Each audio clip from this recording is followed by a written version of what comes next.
declaramos, então, o nosso terceiro Fórum das Academias de Ciência de Pernambuco em aberto, né? E queríamos, primeiramente, agradecer ao pessoal do Grupo Gestor. Também agradecer. Bom, antes de passar o próximo agradecimento, eu gostaria de citar algumas pessoas que fazem parte do Grupo Gestor do Fórum das Academias. O professor Leonardo Sampaio, né? O professor Mauro, a professora Fávia, né? O Padilha e o Riverdes, de Olinda. Né? Essas pessoas sempre nos dão suporte, além, certamente, de alguns componentes da APQ, da Academia Pernambucana de Química, né? Que, além de mim, também conta com a Vera Lúcia Timóteo, conta com o Ideraldo e conta também com o Zé Belo, o Antônio Belo.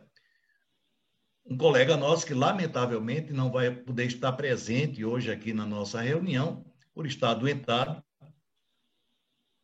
Né? A última notícia que eu tive, que ele ainda estava oscilando entre a casa e o hospital, mas esperamos que a coisa possa correr bem, para que ele possa melhorar e voltar ao nosso convívio.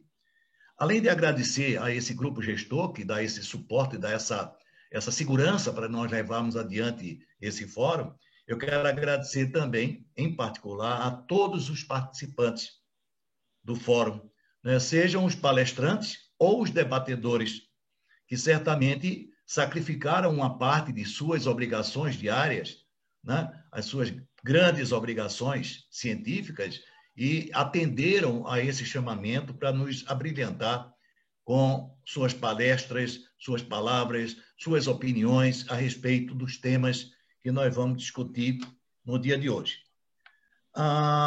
O desenvolvimento do terceiro fórum, né, é sempre feito a partir do mês de janeiro, fevereiro, né, onde nós nos reunimos todos os anos e fazemos, então, propostas sobre temas variados que valham a pena serem discutidos.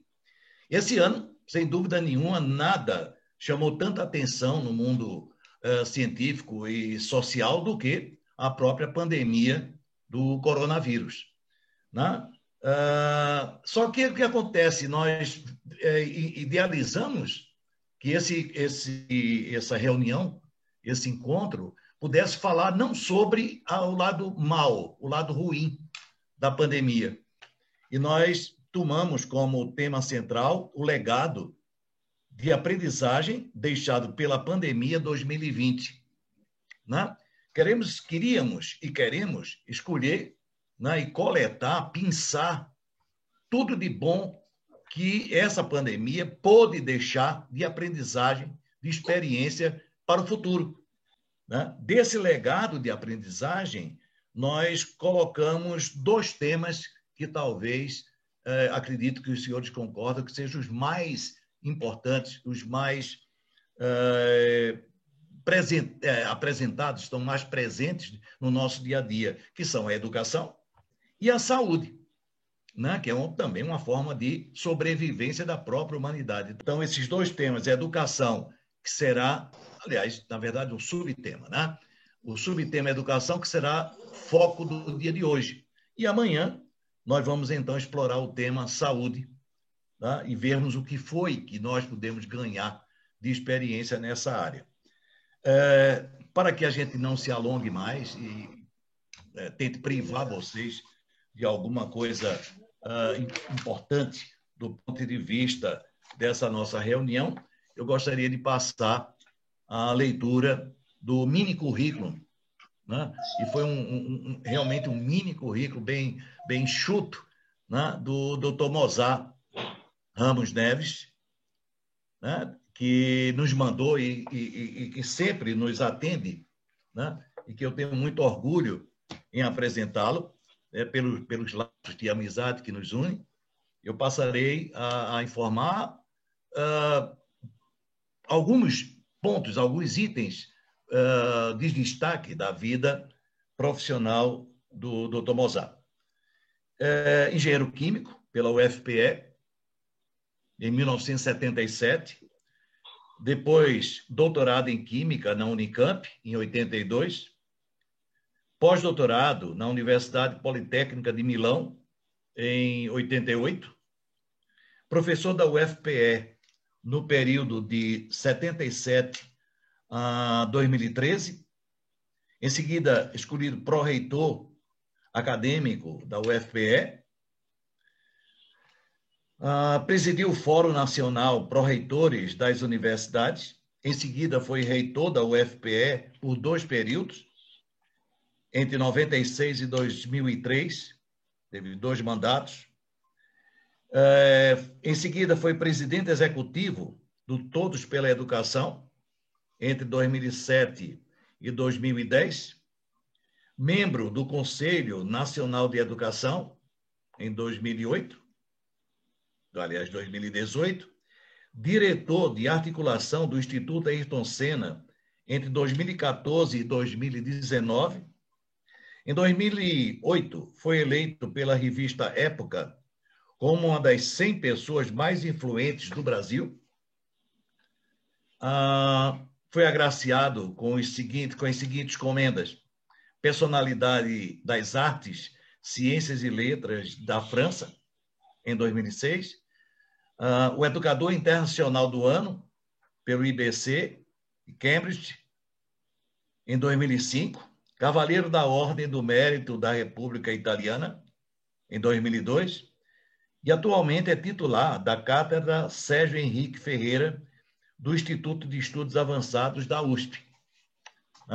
Tudo isso vem mostrar o quanto o nosso convidado e amigo particular, Mozart, tem para nos apresentar em termos de experiência pessoal e abrilhantar, né, de uma maneira destacada o primeiro dia do nosso 3º Fórum das Academias de Ciência de Pernambuco. Sejam todos muito bem-vindos. Mozart, um abraço pessoal em você. Bom dia, muito obrigado, Abílio. Um prazer, uma alegria enorme estar com todos vocês.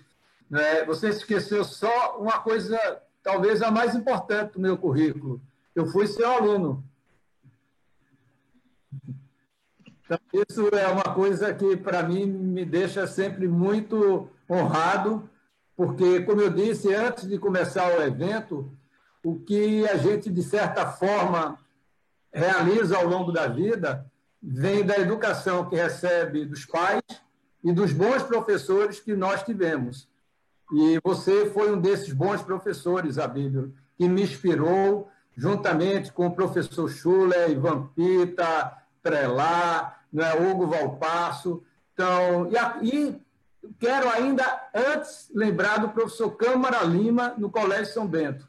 Então, a minha linhagem, que me inspirou muito, veio exatamente de vocês. Então, eu quero sempre reconhecer e agradecer pela sua dedicação, pela sua generosidade e, principalmente, pela sua inspiração. Então, para mim, é uma alegria estar com todos vocês, ver tantos amigos, compartilhar uma manhã como a de hoje, com vocês, principalmente com a Ana Rubio, com o Sotério, que fazia muito tempo que eu não o encontrava, e eu não vi ainda o nosso querido, sempre ministro, Cristóvão Buarque. Eu tenho dito que a minha vida no campo da política pública da educação começou com um livrinho de Cristóvão, um livrinho amarelo. Ele perdeu esse livro, mas, ao ler esse livro, eu me apaixonei pela política pública da educação. E, na época, eu tinha uma atividade na área da pesquisa em química muito intensa, mas aquele livrinho foi muito importante. Eu estava iniciando a pró-reitoria de graduação, e aquele livrinho do Cristóvão foi uma bússola muito importante para mim. Então, eu não vi ainda o Cristóvão, mas eu tenho muito e devo muito à minha formação, à minha visão enquanto alguém da política pública da educação, muito inspirado no trabalho do Cristóvão. Então, é uma alegria muito grande. Então, queridos e queridas amigas, eu fiz uma apresentação Eu ainda sou meio lerdo nessas coisas. Eu vou tentar, de alguma maneira, aqui fazer a apresentação. Se eu conseguir, Geraldo me ajuda, né, Geraldo?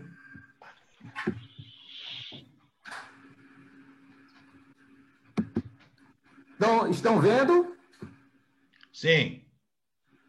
Bom, então, eu queria, antes de falar do legado, do que nós aprendemos com essa pandemia, eu acho que Gilberto Freire já dizia que o tempo é tríbio, né? Você tem que olhar o passado, presente e futuro.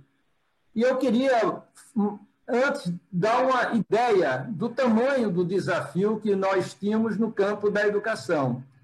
Então, o próximo slide, a Geraldo já está me ajudando aí, ótimo. Então, no próximo slide que Geraldo vai colocar, eu falo da questão da aprendizagem escolar.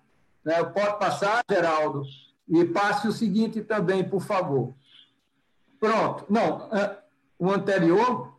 Então, esses números mostram o tamanho do problema antes da pandemia. Eu acho que a gente precisa estar consciente do tamanho do desafio que representa hoje a questão da aprendizagem escolar. Sempre que alguém me pergunta qual o desafio da educação brasileira, eu não tenho dúvidas em responder que está na questão da aprendizagem escolar e da redução da desigualdade educacional.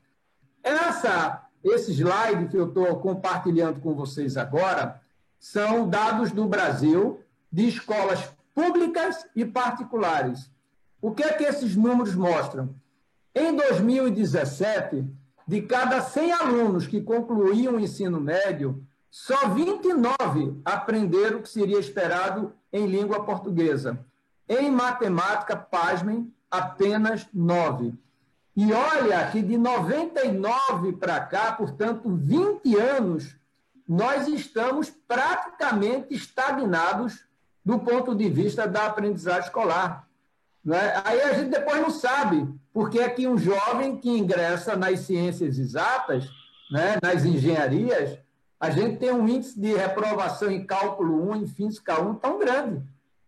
Como? A maioria termina o ensino médio com essa taxa de aprendizagem. O próximo slide, aí eu vou entrar na desigualdade educacional. Isso é no ensino médio. E na desigualdade a gente tem aspectos e desafios absolutamente relevantes, preocupantes, entre escolas, portanto, falando de uma mesma rede de ensino, entre municípios, pode ser de um mesmo estado ou de estados diferentes, entre estados e entre regiões do Brasil. Então, a desigualdade já era enorme. Vejam esse gráfico aqui, é muito recente, é do IDEB de 2019, o último IDEB, que saiu agora, foi divulgado recentemente pelo INEP, do Ministério da Educação. O que é que esse gráfico mostra? Ele nos mostra o número, ou percentual, melhor dizendo, dos municípios que alcançaram a meta do IDEB nos anos finais, e aí eu estou me referindo no 9º ano do ensino fundamental, em língua portuguesa e matemática, e na taxa de aprovação. Olha, a gente fala, o Brasil precisa investir mais, colocar mais dinheiro na educação, mas não é só dinheiro, não. Eu sou uma pessoa que luta por mais recursos. Quero deixar bem claro. Por outro lado, eu também luto por uma melhor gestão. No caso, por exemplo, desse slide, dos municípios cearenses, que alcançaram a meta nos anos finais, o percentual foi de 84%, ou seja, de cada 100 municípios cearenses, 84 alcançaram a meta dos anos finais, de cada 100. A gente vai para São Paulo, o estado mais rico da federação, apenas 13 alcançaram a meta dos anos finais do IDEB. O PIB per capita do Ceará é 4 vezes menor do que o PIB per capita de São Paulo. E quando a gente olha à esquerda desse slide, vejam que absurdo. O município de Roraima ou do Amapá alcançaram a meta do IDEB.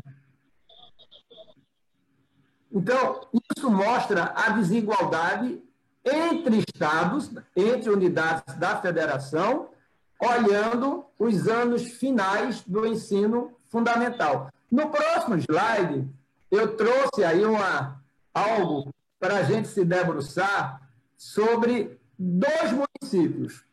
2 municípios, e agora os iniciais. Tá? Então, veja, eu comecei pelo ensino médio, mostrei o exemplo da desigualdade para os anos finais, portanto, do 6º ao 9º ano, e agora eu vou mostrar os anos iniciais. Eu peguei 2 municípios. Cocal dos Alves, eu não sei se todos sabem onde fica, lá no interiorzão do Piauí, tem um PIB per capita de R$ 6.600. O percentual de alunos com aprendizado adequado em língua portuguesa, 71%. De cada 100 alunos que concluíram, 71 aprenderam. O percentual de aprendizado adequado em matemática, em Cocal dos Alves, 48%. Ou seja, de cada 100 crianças que concluíram o 5º ano, 48 aprenderam. Aí a gente vai para o nosso município, aqui ao lado, a 19 quilômetros de Recife, a alguns quilômetros apenas da Federal de Pernambuco, apenas alguns quilômetros da Federal Rural de Pernambuco. De cada 100 crianças que concluíram o 5º ano, somente 28 aprenderam o que seria esperado em português. Em matemática, 12. 12. E olha a diferença do IDEB, quase 2 pontos.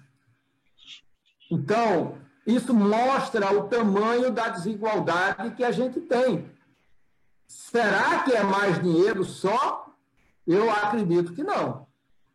Eu acho que a gente precisa enfrentar esse problema da aprendizagem e da desigualdade com mais recursos, mas tem o elemento central que é a gestão. E a gestão, ele impacta na perspectiva da formação docente e principalmente do projeto pedagógico que, naturalmente, as escolas precisam oferecer para que os alunos aprendam. Né? O que é que o Cocal dos Alves faz que São Lourenço da Mata não pode fazer? Pode me dizer? Ou é simplesmente algo que a gente precisa começar a ter coragem de enfrentar essas desigualdades, não só pedindo mais dinheiro, mas uma sociedade articulada que cobre dos gestores municipais. Tivemos eleições agora, estamos tendo ainda, vamos ter novos prefeitos, a mudança é da ordem de 70% a 75%, que não só usem contabilmente o dinheiro corretamente. Gastar corretamente não é mérito, já é algo importante, mas o mérito é quando esse investimento ele se traduz na aprendizagem dos alunos. Não é? O próximo slide traz um outro aspecto, aí, meu caro professor Abílio, e tantos professores que estão acompanhando essa nossa conversa. De todos os fatores que contribuem para a aprendizagem, todos, o mais importante é a qualidade do professor. É a qualidade, sim. Eu já vi gente falando que professor é professor. Para mim, não tem essa, não. Eu sou um cara extremamente pragmático nisso. Tem professor e professor. Tem médico e tem médico. Tem advogado e tem advogado. Tem engenheiro e tem engenheiro. É aquele profissional que se dedica, de fato, e se engaja na formação dos seus alunos, como foi o caso do meu amigo e professor Abílio. Por isso que eu faço questão de referenciar sempre que estou com ele. Porque não foram todos que se engajaram como ele se engajou e me engajou. Professor é aquele que engaja os seus alunos. que faz seus alunos efetivamente pensarem fora da caixa, que levam os seus alunos a desenvolver plenamente o seu potencial. Não vamos ficar nessa história de que tudo é igual. E o pior, eu vou tocar nisso mais adiante. Eu estou falando nisso porque eu acho que tem a ver com o último slide que eu vou passar e estou dando essa tonalidade das cores agora. E olha o tamanho do problema do ponto de vista da formação, não falo da qualidade, gente.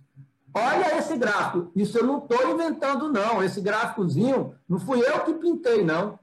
Esse gráfico é produzido pelo INEP, que procurou estudar todos os alunos que ingressaram em 2010 nas licenciaturas e em outros cursos do Brasil. Pegou todos os alunos que ingressaram no ensino superior no Brasil. Público, privado, presencial, online ou EAD, como queiram. E eu selecionei 2 cursos, pedagogia e química. Olha, de cada 100 alunos que ingressaram em 2010, o INEP saiu acompanhando esses alunos, ano após ano, até 2016. Olha o que ele encontrou. Quando chegou em 2016, quando, na prática, todos deveriam ter concluído o seu curso, 49 de cada 100 abandonaram o curso em pedagogia. Em química, 62. Aí depois a gente não sabe porque falta professor de química. Mas química não é o pior, não. Pior é física. De cada 100, 72 abandonaram o curso. E, pasmem, esse quadro não é um quadro de uma fotografia. Ah, isso foi 2010. Não foi, não. Quando eu era pró-reitor de graduação e presidi o Fórum de Pró-reitores de Graduação, à época, nós fizemos um estudo da evasão de todos os cursos das universidades brasileiras. E nas licenciaturas, era exatamente essa situação. Isso em 1993. Estou falando de 2010. 17 anos se passaram e nada mudou. E se fizerem agora de novo, vai encontrar esse mesmo quadro. Então, nós damos as aprendizagens e isso não tem nada a ver com pandemia. Por isso que eu estou dizendo, não dá para a gente olhar a pandemia, o legado da pandemia, sem olhar o que nós deixamos de fazer. Concomitantemente a todo esse cenário, o próximo, por favor, Geraldo, a gente já estava vivendo um cenário de um mundo em profunda transformação.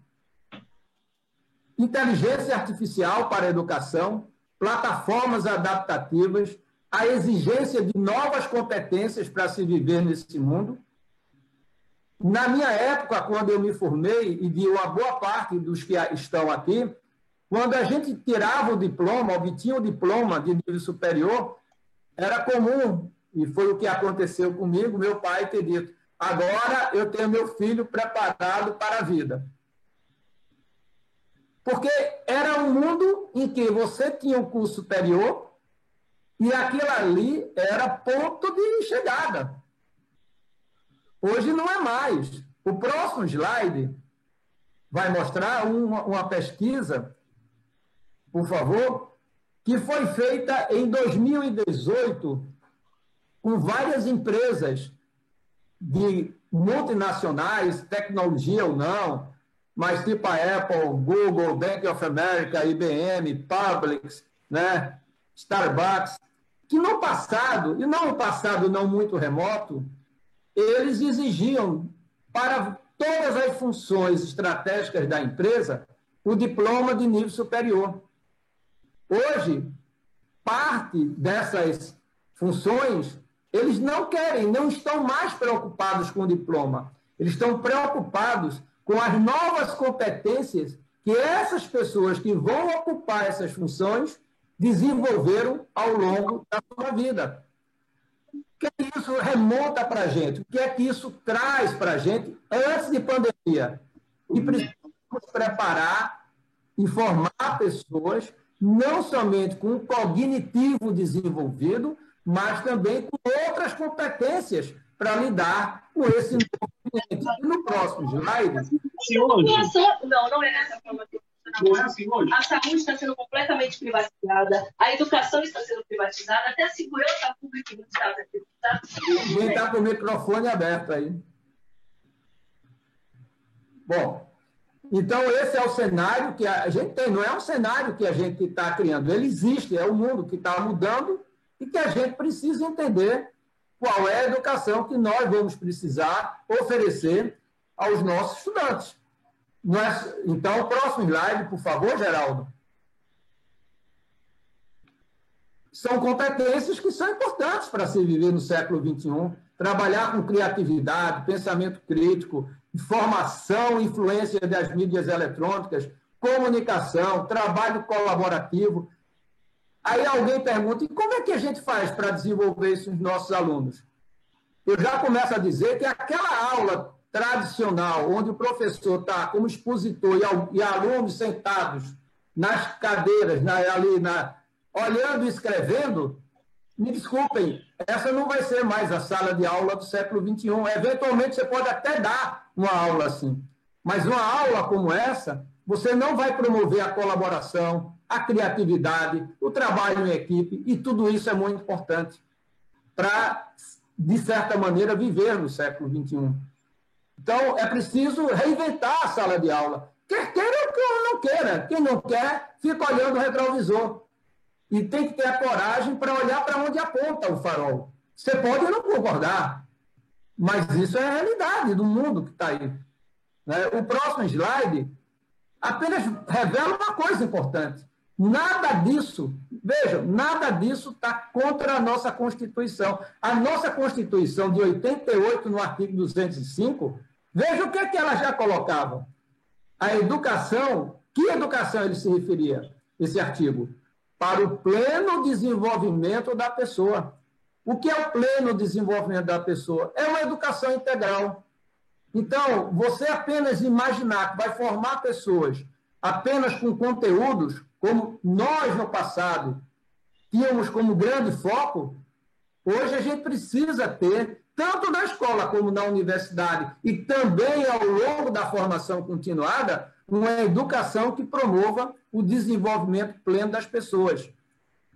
E ainda, isso dialoga com o artigo 2º da LDB. É só pegar. O artigo 2º fala também de quê? Do desenvolvimento pleno do estudante, já que é uma lei que está direcionada à educação. Então, o pleno desenvolvimento é você ir além dos aspectos meramente cognitivos. Então, no próximo slide, dito isso, surge esse ano uma pandemia. Da noite para o dia, em meados de março, chega no mundo inteiro o Covid. Da noite para o dia, 1 bilhão e 500 milhões de alunos ficaram sem ir à escola, à universidade, no mundo inteiro. A maioria sem saber como efetivar as aprendizagens escolares, como colocar em curso o que tinha sido planejado do ponto de vista educacional para o ano que estamos vivendo. E aí nós tivemos que nos reinventar, foi mudar o pneu com um carro em movimento, como popularmente a gente costuma dizer, falar, né? Então, no próximo slide, vejam, já tínhamos um cenário no Brasil bastante desfavorável do ponto de vista das...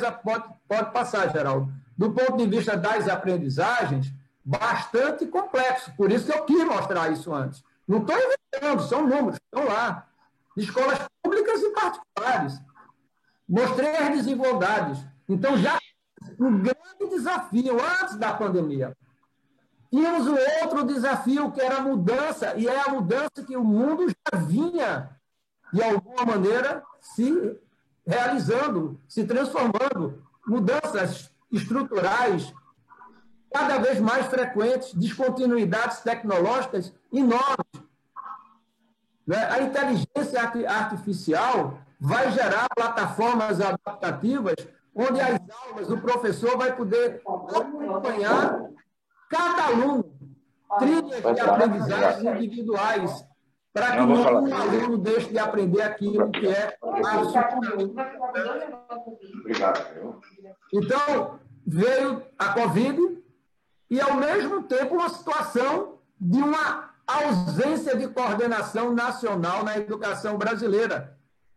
Um ministro absolutamente muito mais interessado nas questões ideológicas, de brigar com as universidades, brigar com os estudantes, e não de coordenar a política nacional de educação, conforme prevê, seja a Constituição, seja a Lei de Diretrizes e Bases da Educação. E, nesse momento, o Conselho Nacional de Educação foi absolutamente importante para ajudar as redes e os sistemas de ensino, né? E foi muito importante do ponto de vista, seja do parecer 5/20, que especificou as atividades remotas que todas as escolas e universidades deveriam trabalhar nesse ano, 2020, como também no parecer 11/20, que já foi pensando nos aspectos pedagógicos, porque o Conselho Nacional não vai entrar nos aspectos sanitários.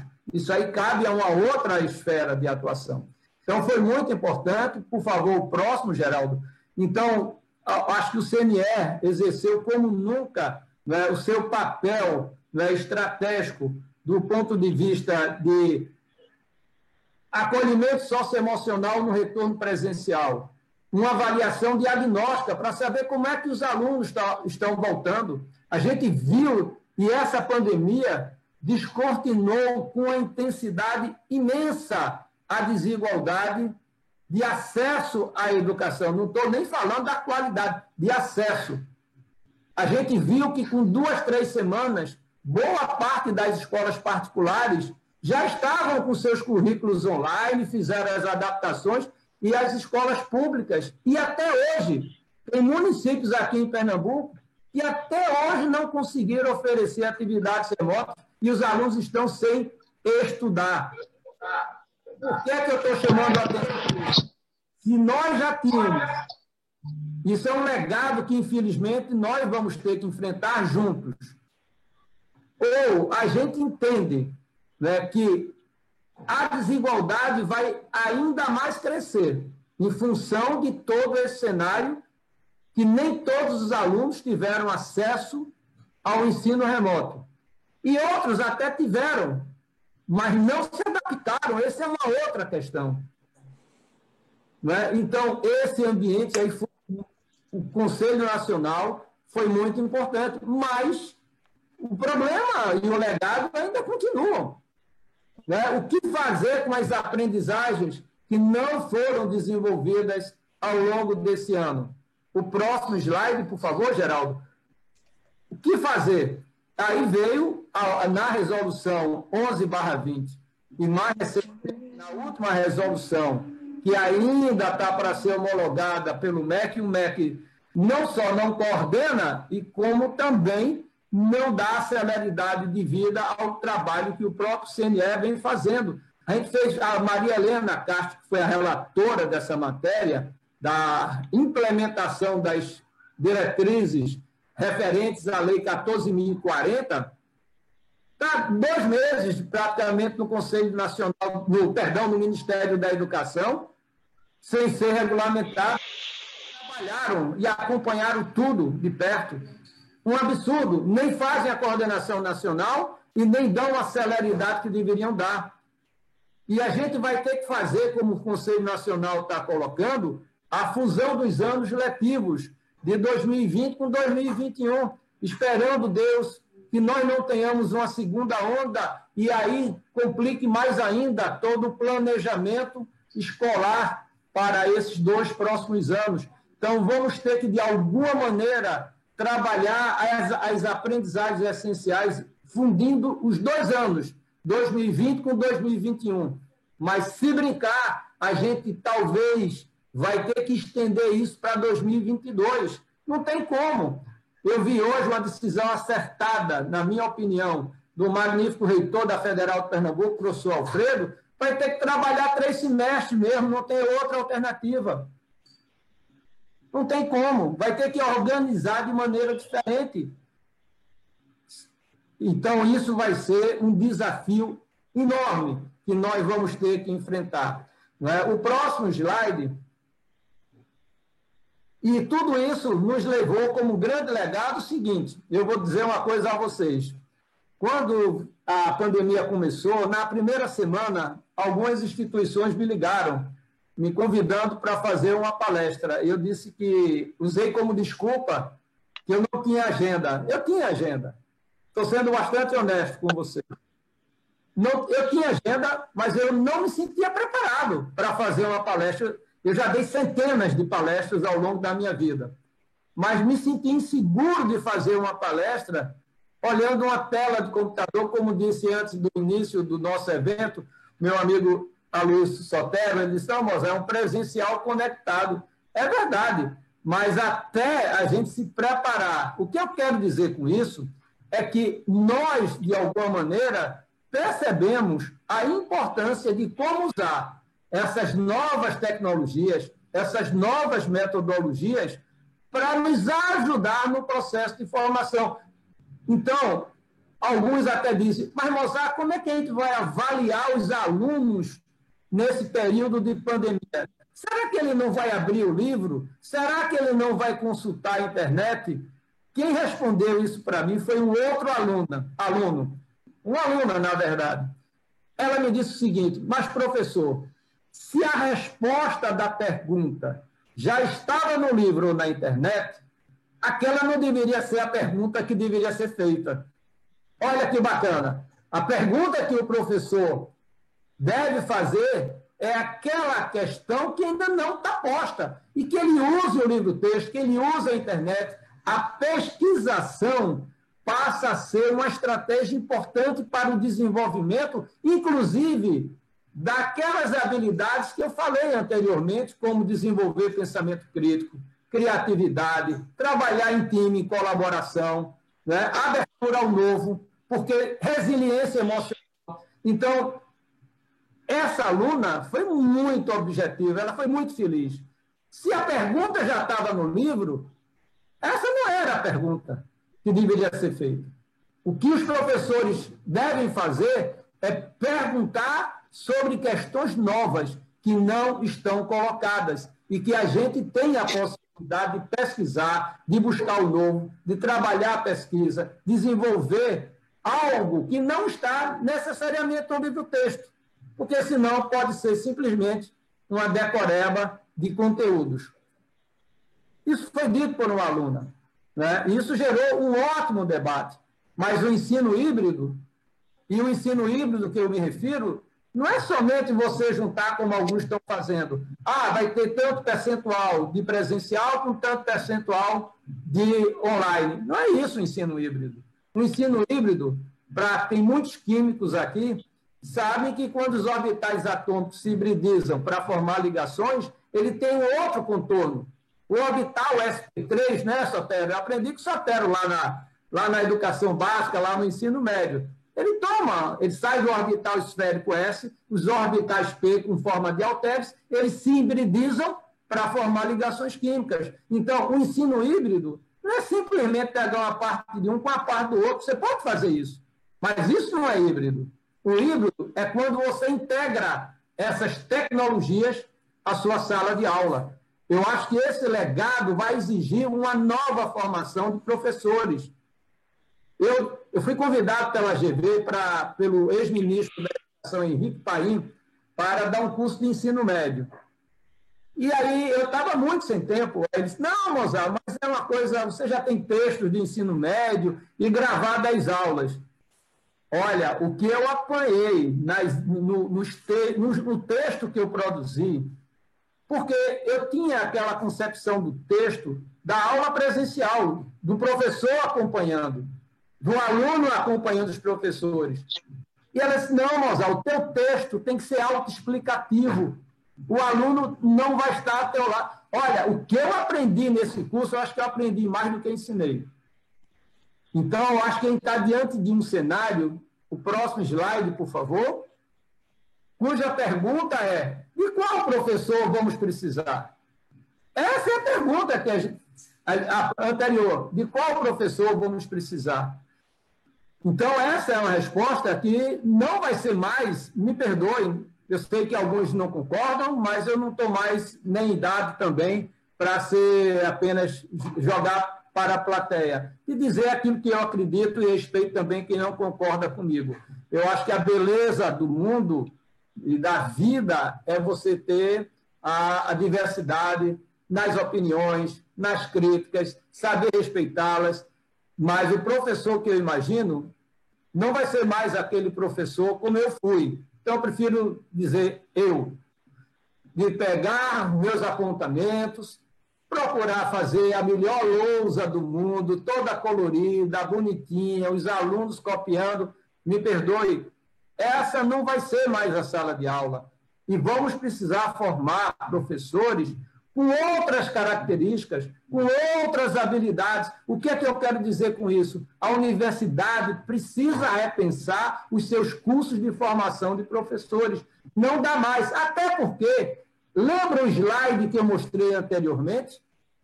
Antes mesmo da pandemia, antes mesmo desse cenário que já está se descortinando a exigência de novas habilidades para se viver no século XXI, a gente já tinha um abandono de alunos de mais de 50%.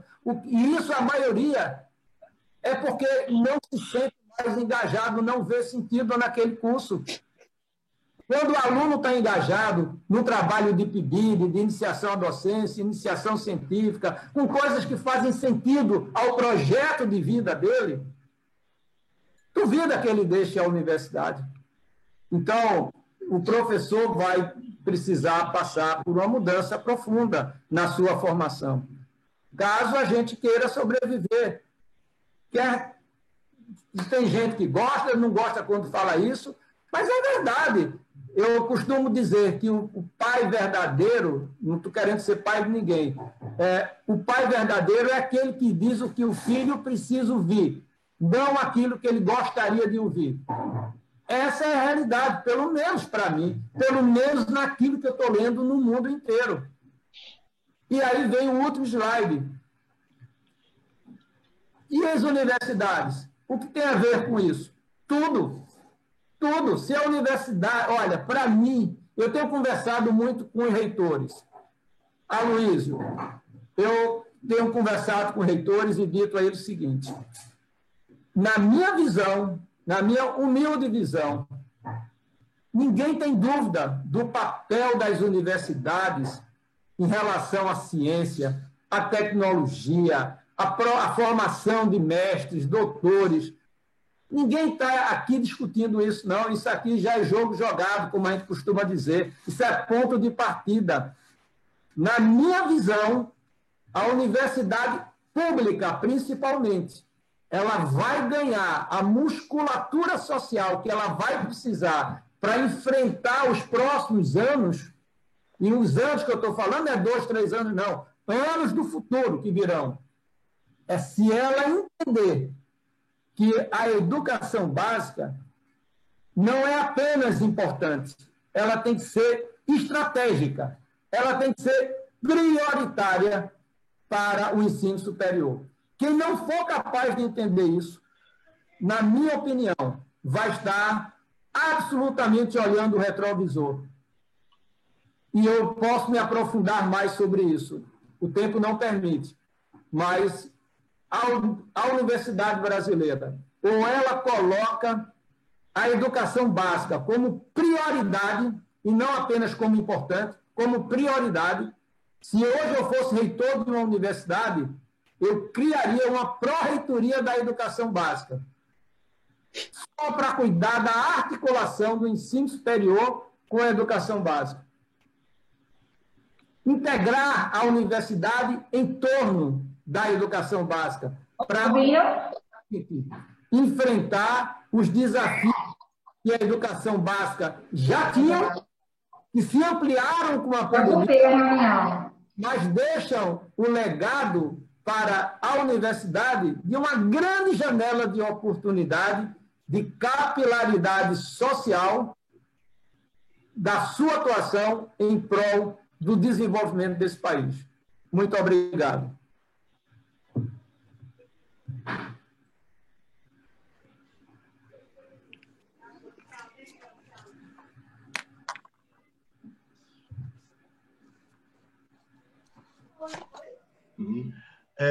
Mozart, eu queria agradecer mais uma vez a tua presença, né, com palavras tão importantes para que a gente possa pensar e repensar a realidade que nós estamos convivendo hoje, né, e dizer que é sempre muito importante a tua presença nessas nossas reuniões, nesses nossos fóruns,